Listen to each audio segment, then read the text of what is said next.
If you guys are looking for any cheap and reliable coins, check out mmopo.com. Use the code PINGU at checkout to get 8% off. Hey guys, welcome to Season 3, episode number 15 of the Derby Crowd Live, and to start this episode, we're currently third in the table with 62 points after 28 games. Our next opponents are Manchester United, just below us in the table, but if we do win the game, we can go top of the league, of course. We don't exactly have the top goal scorer in the league, which is something we had last season by an absolute country mile, but I think some of the goals have been transferred from Cabral into Kamil Jozrak, so I kind of prefer that, you know, we've got more ways of scoring goals. Obviously, Danny Ings as well coming off the bench, Mason Mount with a lot of assists, same with Max Bird, and even Cabral with a few assists as well. So I don't know. I think I like the fact that we are more of a better unit than just relying on Cabral. But we still do rely on Cabral quite a bit. But yeah, I think Naby Sarr, Ismaila Sarr, I don't know why I keep calling him Naby Sarr. Ismaila Sarr is brilliant, and I'm really glad we did sign him, of course, and still only 25, so, you know, he could easily get to like an 84, 85 rated player by the end of the season. And I don't know, what do you guys think on, I think we'll see the situation at the end of the season, but I don't know if we do need another season, if we win either a Champions League or a Premier League, and if we win both of them, we'll definitely not do another season. So, yeah, I think we'll go into this game against Manchester United. I might put Tom Lawrence on the bench, though. I don't know, there's just something about Tom Lawrence I do really like compared to Sibley. I think it probably is just the shot power because, you know, he's just much more of a better finisher than Sibley. That's why I do prefer him coming off the bench. Here we are then at Old Trafford against Manchester United. It is going to be a very important game because if we can win it, we can go top of the table. Obviously, Man United. We did beat them this season, I think. Did we beat them? It might have been in the Cup.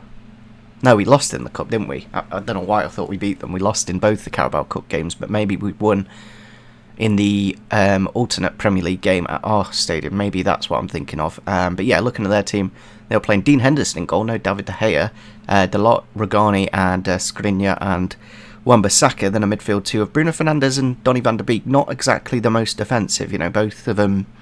You know, Donny's a box-to-box and Bruno's a attacking midfielder, but they've got Dele Alli, Daniel James and Rashford out wide, and then Anthony Martial up top. Obviously, Daniel James was actually really, really good in the cup games that we did play against Man United, so I'm not too confident in this game. But we do have Ismaila Sarr for this game, so maybe that extra bit of quality up front will just help us get a better result in this one.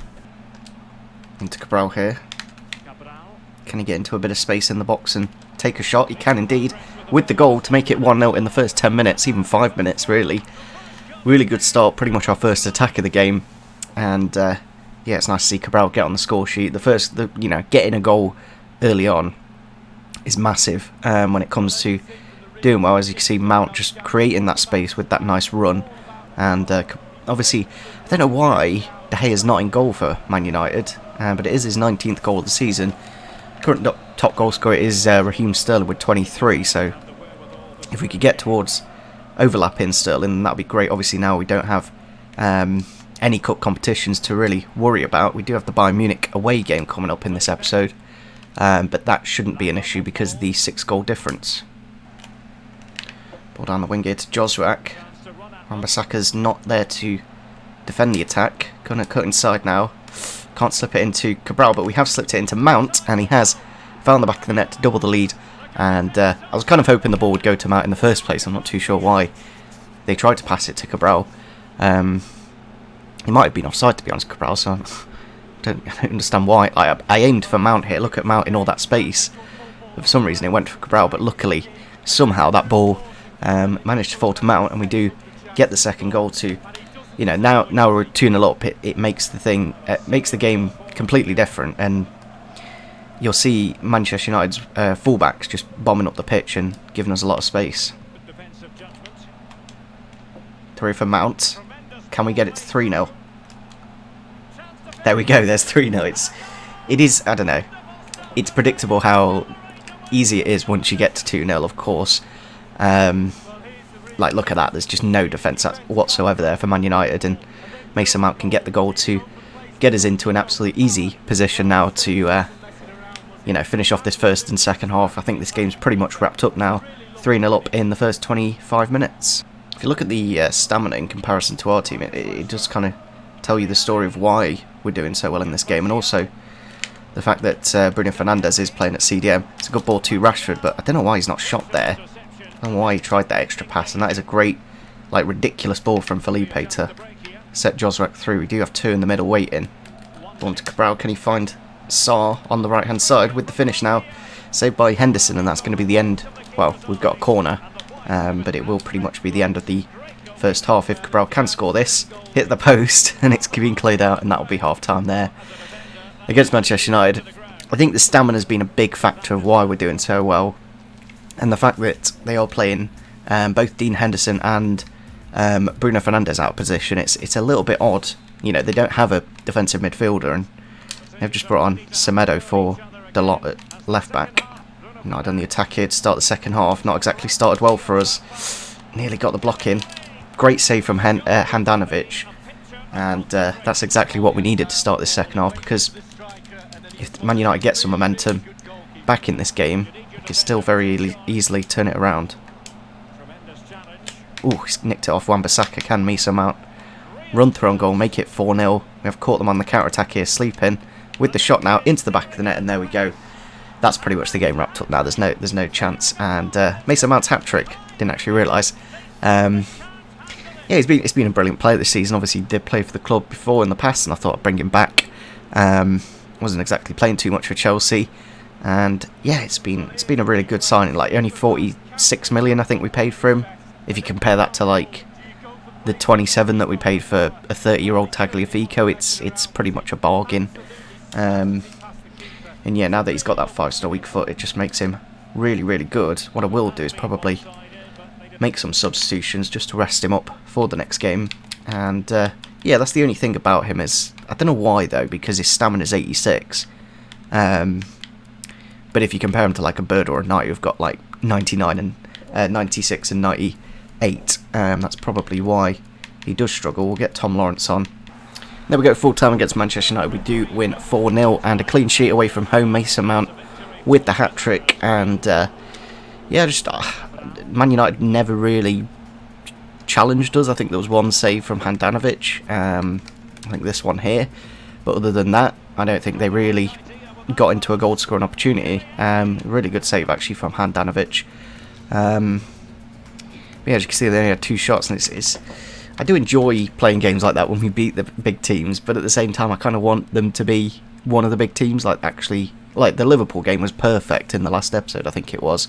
Or was it the episode before that where we won in the final minute 4-3. Next game is against Burnley then. We are currently top of the table, and yeah, goal difference is definitely something like in these kind of games against Burnley. We need to pick up like 3 or 4 goals and try and get above that like 35, maybe even push towards the 40 mark. You know, just get a few goals ahead of the chasing pack of Manchester City and Liverpool, because obviously we may slip up at some point, and obviously goal difference may help us out. Yeah, Burnley all the way down in 14th with 31 points. They're still, you know, they're one of those teams that it's going to be a tough game, and we'll have to wait and see how we do. Of course, we do have the Bayern Munich game after this one, so I may look to rest players if we get into a comfortable lead quite early on. But I don't want to, you know, I don't want to play a weaker team against Burnley and then lose the 3 points, because the Bayern Munich game doesn't really matter. So have a look and see the Burnley team for today's game. I've just changed them into this yellow alternate kit, because now obviously other Premier League teams do have their alternate kits. They do have Nick Pope in goal, who's a brilliant goalkeeper, and you know that's one of those that may be an issue for us. They do have Taylor and Malqui at fullback, then Kim Yong-Guan and Didjiji. I still don't know how to say his name. I remember editing the last video and trying to say his name, and it's just impossible. If you do know how to say his name, make sure you do let us know in the comments. But they've got Dwight McNeil, Horta, Vera. I'm not too sure who Vera is in the centre mid slot. Brady on the right, who is quite dominantly left-footed, and Casado and Chalov up front. Yeah, it's 4-4-2 Burnley, but there's a few players in there that I'm not 100% sure who they are, especially the centre-backs and the centre-mid. Now with the ball out to Sarr. He's just got that bit of pace just to run around people with ease, get it into the middle to Mason Mount, who has unfortunately not hit the target. I thought that was going to be a guaranteed goal after the last game, but just wide of the post from Mason. On to Sarr here, back to Mount. Can he run into the box and get a shot off with his left foot? Yes, he can, but Nick Pope with a great hand there. You know, I don't want to say it too early, but maybe this game is one of those scripted ones.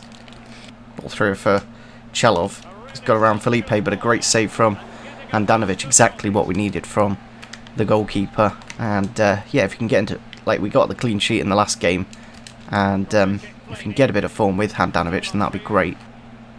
Vera with the ball into Brady.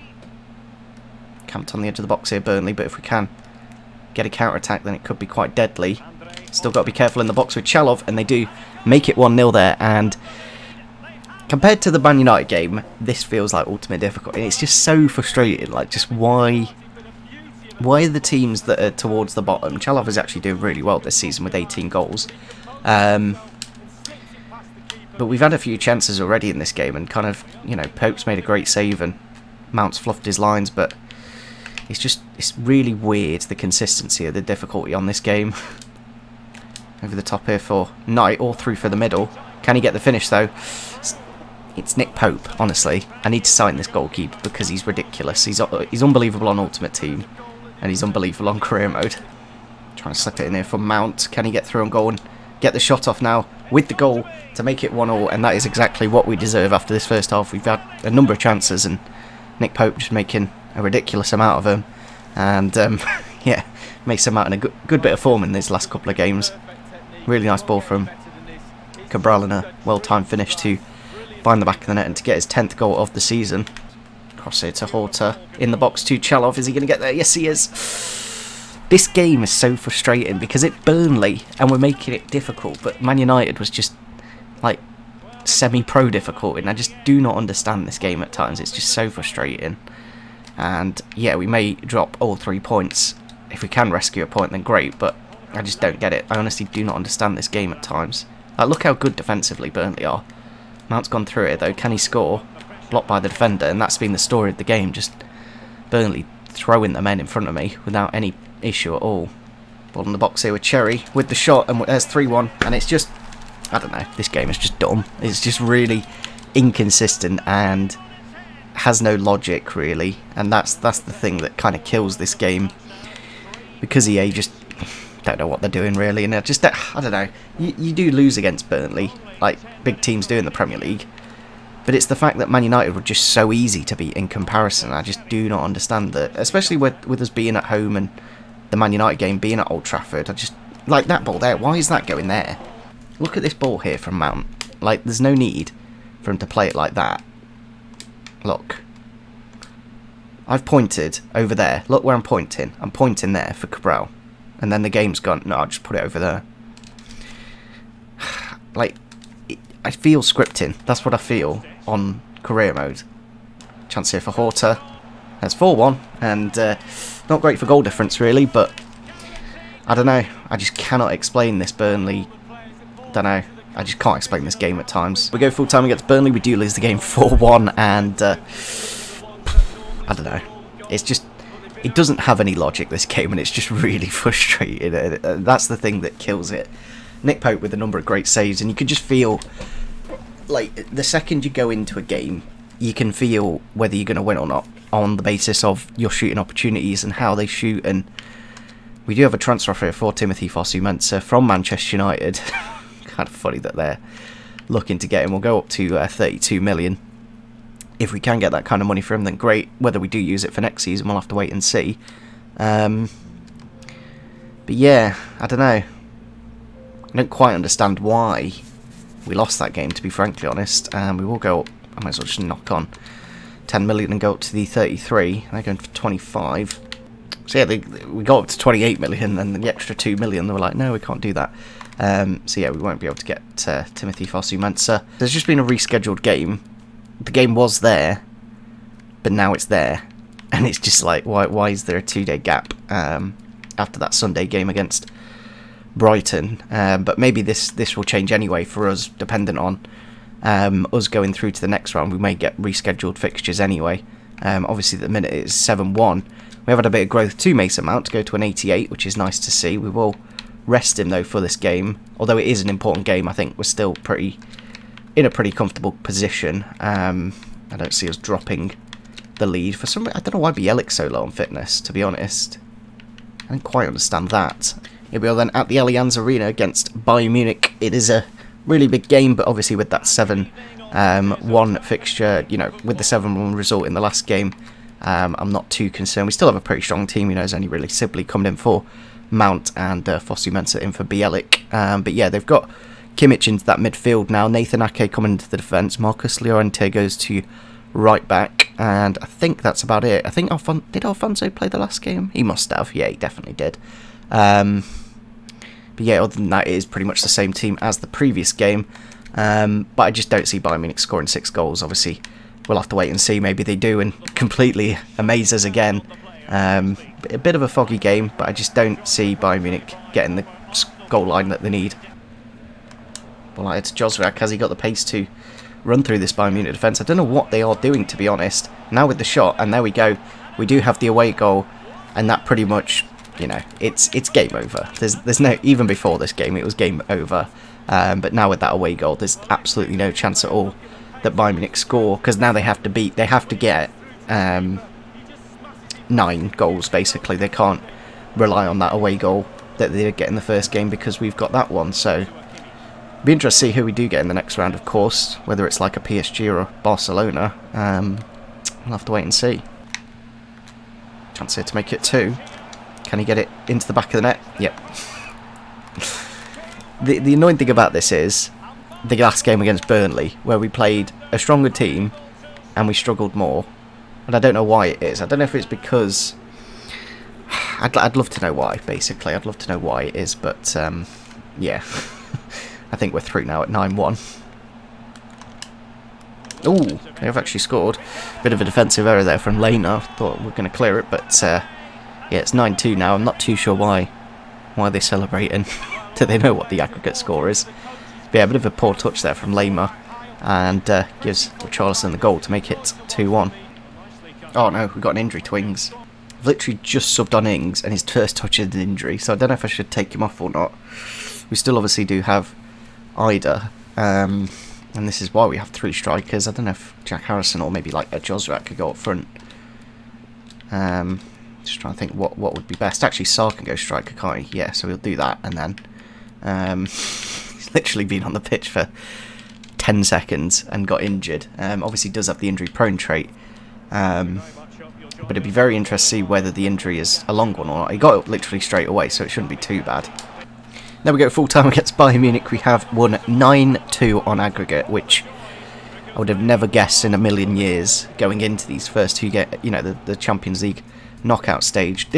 Not really much happened in the second half other than the injury to Danny Ings, of course. Hopefully it's not too bad. Obviously he does have the injury prone trait, and we do want injuries to happen, because it's kind of boring that we've got like the same team pretty much throughout the season. But having a look at these fixtures then, as you can see, Inter have progressed, and PSG have progressed, Juve, Barcelona, and Liverpool still got to wait for Olympique Lyon and Atletico Madrid and Manchester City. International break coming up then, a number of players obviously being called up. We do get another 10 million added. As somebody did suggest, that it might be the fact that the money goes in next season, but I'm like 90% sure you get money for the January window because you go through to the next round of the Champions League, and it doesn't get any easier. I was like, oh, we'll get like a PSG or a Barcelona, won't we? And there we go, there's the answer. You never know though, you never know. Like, we just beat Bayern Munich, so I'm quietly confident that we could do anything. It's just super annoying how congested the fixtures are, and I don't know why there's this like week break here. Like, I'd love it if this Southampton or even the, move the Everton game to the 22nd, just so we don't have this massive congestion really, and it's just a bit we'll see where we are in the Premier League now. We're still top, but Liverpool and Man City do have a game in hand, and I think we do play Manchester City still, so I don't know, it's one of those where we either put the Premier League first or we put the Champions League first, and it's you know, it's that kind of balancing act that we need to do. But it looks like the Danny Ings injury wasn't an issue, so I'll take that. You know, it meant that we had to sub him off, but it doesn't affect him in terms of actually playing. I think we may as well just play Joswak because there is a big international break after this game anyway, so it won't affect us too much. I'll have a look and see if this is this their away kit or their third kit. Yeah, I can't use the third kit because it's a white kit. Here we are then at home against Aston Villa. Let's have a look and see their team for today's game. They do have Martinez in goal, then Courtney House, Gabriel. Not too sure who Gabriel the centre-back is, unless it's Gabriel Palista.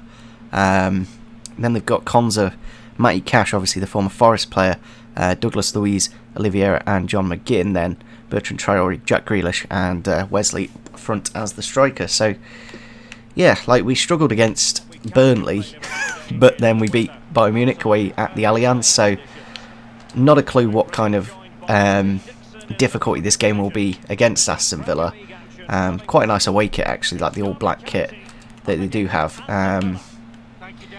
I guess it makes it interesting because, you know, you never know what kind of result is going to happen depending on the opponent, but it would be nice if, you know, the teams that were easy to beat you'd win against, and the ones that are hard to beat you'd struggle against and potentially lose. But it seems to have kind of flipped on its head and, you know, gone the other way. So now into Mount. Can he go around the final defender? Into the box now with the shot into the back post.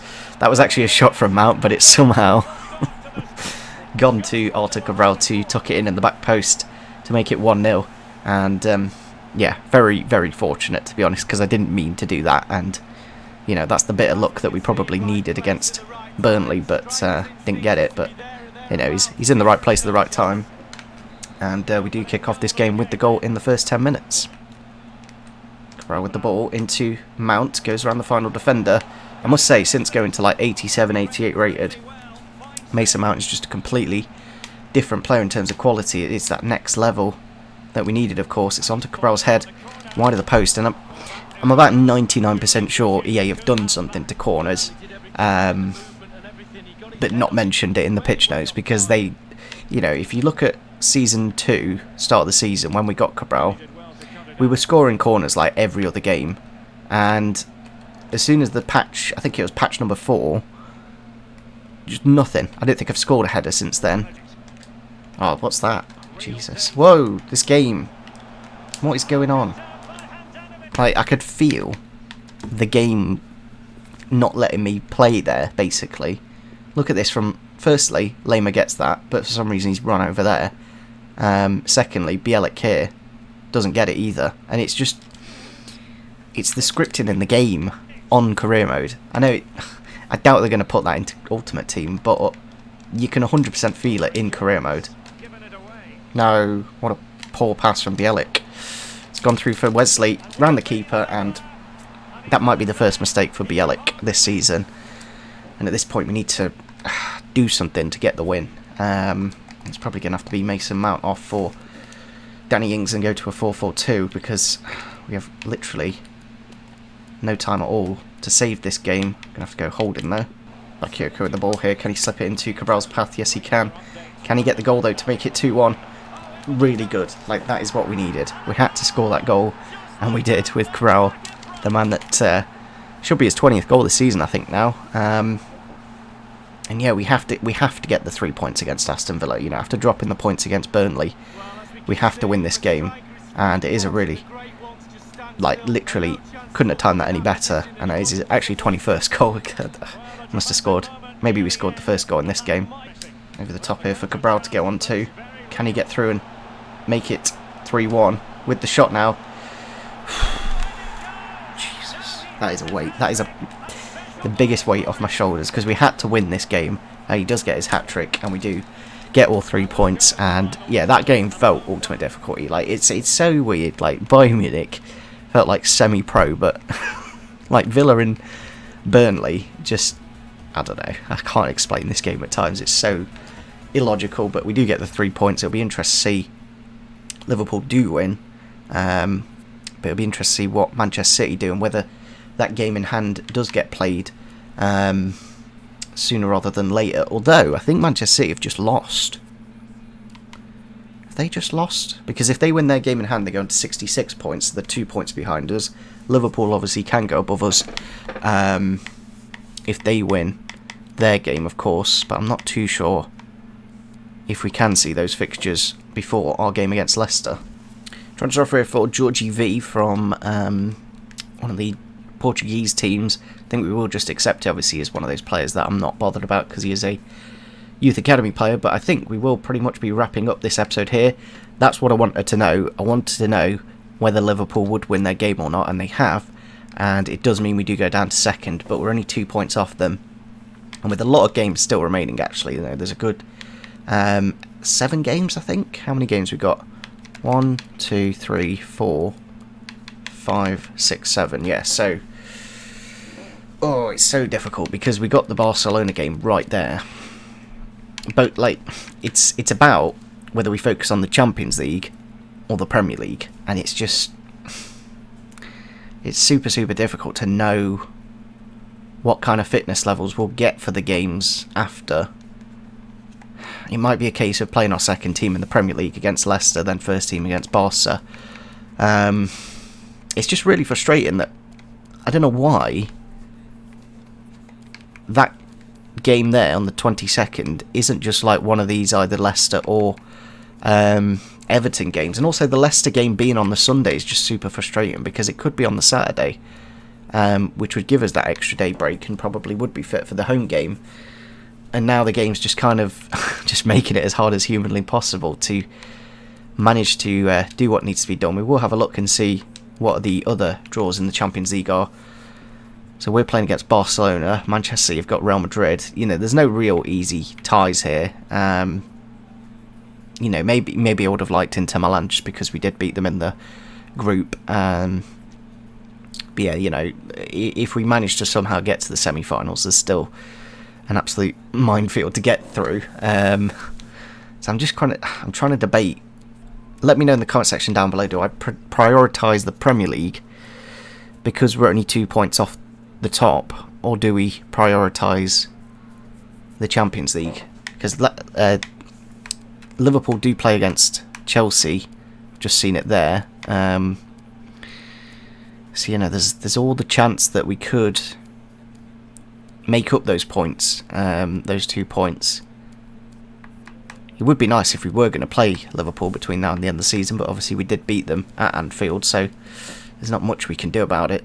And all because we've lost that game against Burnley. That's the frustrating thing, and I just do not understand why that Burnley, and even the Aston Villa game was so difficult. Like, it just felt like ultimate difficulty, but the Manchester United and the Bayern Munich games felt like semi-pro, and it's just...